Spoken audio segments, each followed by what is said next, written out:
ओम परमात्मने नमः। पूर्व श्लोक में विज्ञान सहित ज्ञान कहने की प्रतिज्ञा करके उसका परिणाम अशुभ से मुक्त होना बताया। अब आगे के श्लोक में उसी विज्ञान सहित ज्ञान की महिमा का वर्णन करते हैं। तो राज विद्या राजगुह्यम पवित्रमिदमुत्तमम् प्रत्यक्षावगमम् धर्मयम् सुसुखम कर्तुम अव्ययम्। अर्थात राज विद्या, यह विज्ञान सहित ज्ञान संपूर्ण विद्याओं का राजा है, क्योंकि उसको ठीक तरह से जान लेने के बाद कुछ भी जानना बाकी नहीं रहता।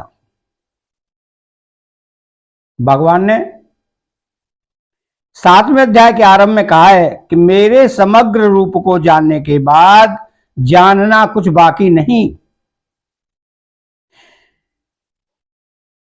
अंत में कहा है कि जो असम्मूढ़ पुरुष मेरे को क्षर से अतीत और अक्षर से उत्तम जानता है वो सर्ववित हो जाता है, अर्थात उसको जानना कुछ बाकी नहीं रहता।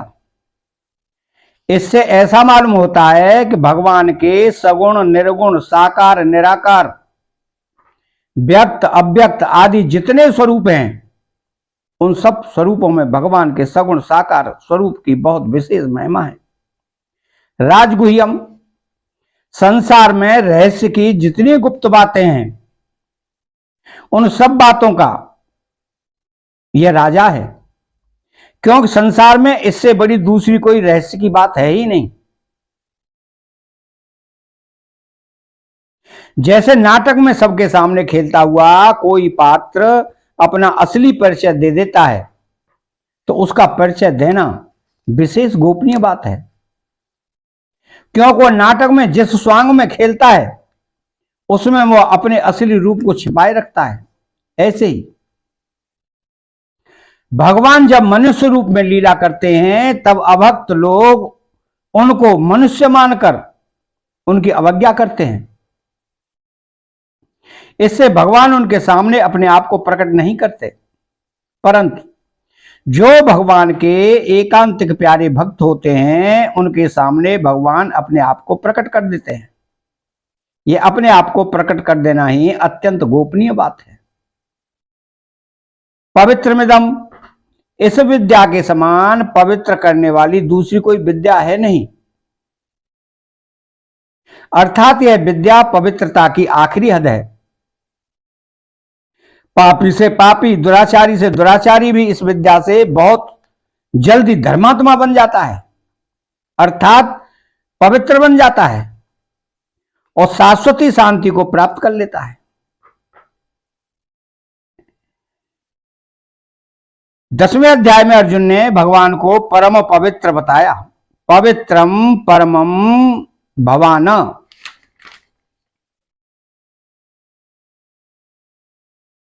भगवान ने ज्ञान को पवित्र बताया। न ज्ञानेन सदृशम पवित्र में विद्यते, और यहां राज विद्या आदि 8 विशेषण देकर विज्ञान सहित ज्ञान को पवित्र बताते हैं। इसका तात्पर्य यह हुआ कि पवित्र परमात्मा का नाम रूप लीला धाम स्मरण कीर्तन जप ध्यान ज्ञान आदि सब पवित्र हैं, अर्थात भगवत संबंधी जो कुछ है वो सब महान पवित्र है और प्राणी मात्र को पवित्र करने वाला है। उन्नतमम, यह सर्वश्रेष्ठ है, इसके समकक्ष दूसरी कोई वस्तु व्यक्ति घटना परिस्थिति आदि है ही नहीं। यह श्रेष्ठता की आखिरी हद है, क्योंकि इस विद्या से मेरा भक्त सर्वश्रेष्ठ हो जाता है। इतना श्रेष्ठ हो जाता है कि मैं भी उसकी आज्ञा का पालन करता हूं। इस विज्ञान सहित ज्ञान को जानकर जो मनुष्य इसका अनुभव कर लेते हैं उनके लिए भगवान कहते हैं कि वे मेरे हैं और मैं उनमें हूं। मयि ते तेषु चाप्यहम अर्थात वो मेरे में तल्लीन होकर मेरा स्वरूप ही बन जाते हैं। तो प्रत्यक्षावगमनम, इसका फल प्रत्यक्ष है कि जो मनुष्य इस बात को जितना जानेगा वह उतना ही अपने में विलक्षणता का अनुभव करेगा। इस बात को जानते ही परम गति प्राप्त हो जाए, यह इसका प्रत्यक्ष फल है। धमर्यम, यह धमर धर्मभय है। परमात्मा का लक्ष्य होने पर निष्काम भाव पूर्वक जितने भी कर्तव्य कर्म किए जाएं वे सब के सब इस धर्म के अंतर्गत आ जाते हैं। अतः यह विज्ञान सहित ज्ञान सभी धर्मों से अपरिपूर्ण है। दूसरे अध्याय में भगवान ने अर्जुन को कहा कि इस धर्ममय युद्ध के सिवाय क्षत्रिय के लिए कोई दूसरा श्रेयस्कर साधन नहीं है। तो धर्मयादि युद्धाक्षयी यो अन्य क्षत्रियस्य न विद्यते। इससे यही सिद्ध होता है कि अपने अपने वर्ण, आश्रम आदि के अनुसार शास्त्र विहित जितने कर्तव्य कर्म हैं वे सभी धर्म हैं। इसके सिवाय भगवत प्राप्ति के जितने साधन हैं और भक्तों के जितने लक्षण हैं उन सब का नाम भगवान ने धमर्यामृत कहा है। अर्थात ये सभी भगवान की प्राप्ति करने वाले होने से धर्ममय हैं। अव्ययम, इसमें कभी किंचित मात्र भी कमी नहीं आती, इसलिए यह अविनाशी है। भगवान ने अपने भक्त के लिए भी कहा है कि मेरे भक्त का विनाश नहीं होता। न मे भक्तः प्रणश्यति कर्तुर सुसुखम, यह करने में बहुत सुगम है। पत्र, पुष्प, फल, जल आदि चीजों को भगवान की मानकर भगवान को ही देना कितना सुगम है। चीजों को अपनी मानकर भगवान को देने से भगवान उनको अनंत गुना करके देते हैं और उनको भगवान की ही मानकर भगवान के अर्पण करने से भगवान अपने आप को ही दे देते हैं। इसमें क्या परिश्रम करना पड़ा, इसमें तो केवल अपनी भूल मिटानी है। मेरी प्राप्ति सुगम है, सरल है, क्योंकि मैं सब देश में हूं तो यहां भी हूं, सब काल में हूं तो अभी भी हूं।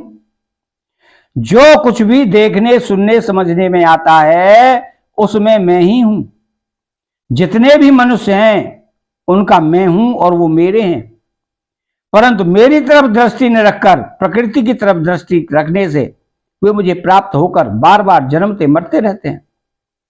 अगर वे थोड़ा सा भी मेरी तरफ ध्यान दें तो उनको मेरी अलौकिकता विलक्षणता दिखने लग जाती है तथा प्रकृति के साथ अपना संबंध नहीं है और भगवान के साथ अपना घनिष्ठ संबंध है, इसका अनुभव हो जाता है। अब परिशिष्टि भाव में मेन बात ये आती है कि कर्मयोग तथा ज्ञान योग राजविद्या है और भक्ति योग राजगुह्य है। इसी अध्याय के चौथे 5वें श्लोक में राजविद्या की और 34वें श्लोक में राजगुह्य की बात मुख्यता से कही गई है। तो प्रत्यक्षा व गममम, इसका प्रत्यक्ष अपरोक्ष फल होता है। कर्म योग से शांति, ज्ञान योग से मुक्ति और भक्ति योग से प्रेम प्रत्यक्ष प्राप्त होता है।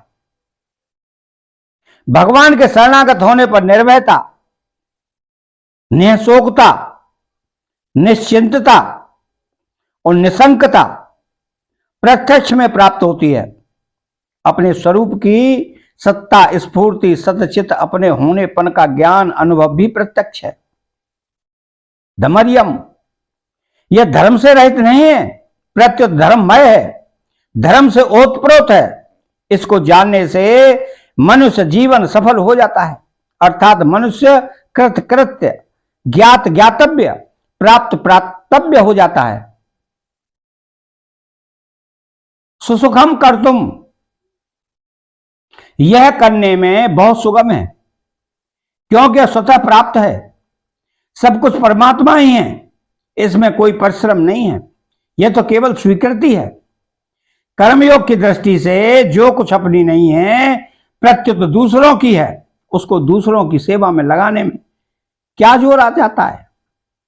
ज्ञान योग की दृष्टि से अपने आप में स्थित होने में क्या जोर आता है। भक्ति योग की दृष्टि से जो अपना है उसकी तरफ जाने में क्या जोर आता है। ये सब काम सुखपूर्वक होते हैं। अव्ययम, वास्तव में अविनाशी और अंतिम तत्व यही है कि इससे आगे कुछ नहीं है। अतः चैनल को सब्सक्राइब करें, बेल आइकन घंटी को दबाएं और कमेंट बॉक्स में जय श्री कृष्णा लिखें और जय श्री कृष्णा।